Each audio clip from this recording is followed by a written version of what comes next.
Let's take a look at the effect of scale factor on dilation. So we've learned that a dilation can be an enlargement or a reduction. And so how does scale factor go into play on that?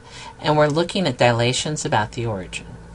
I did create this little applet, and it allows you to adjust the scale factor up here for the image that's here. So you can see the effect, and actually later we're going to play with that point P. But right now we're doing everything about the origin.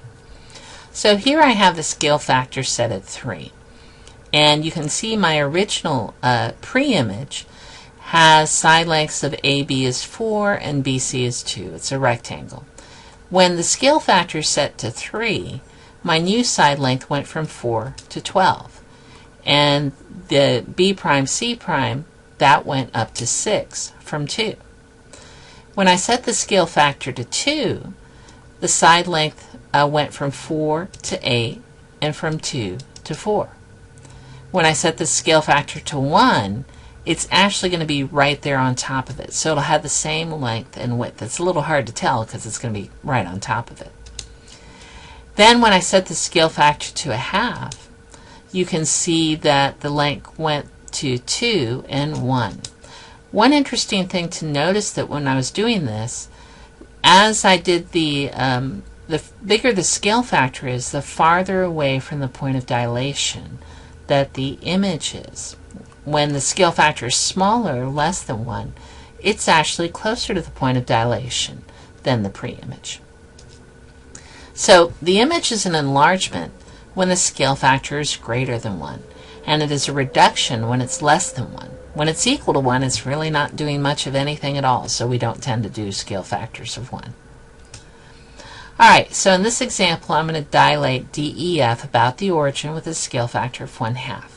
So this point D is going to go to from -4, -2 to -2, -1.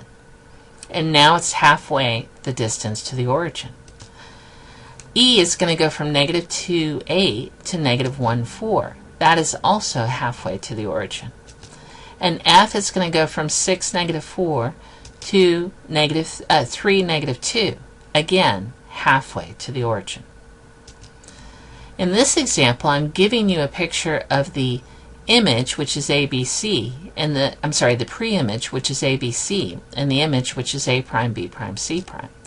So finding the graph, we found the coordinates for A, just looking them up, and the coordinates for A prime are 12, 18. So 4, 6 went to 12, 18. So we can determine the scale factor is 3. This point is 3 times farther away from the origin than A is. When we get away from the origin, it's a little trickier, but for this point, in terms of dilating about the origin, it's pretty straightforward.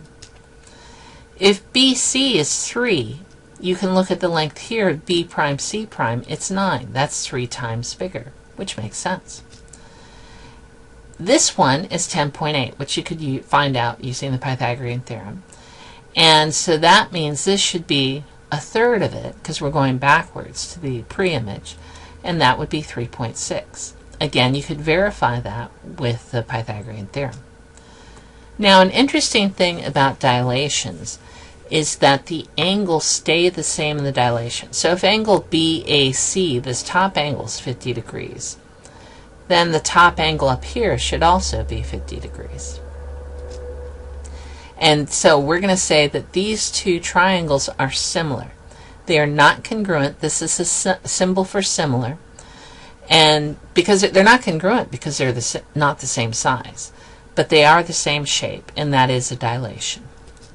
So for further reflection, how can you use scale factor to predict the size of an image? Well, if the scale factor is greater than 1, it should be bigger. If it's less than 1, it should be smaller.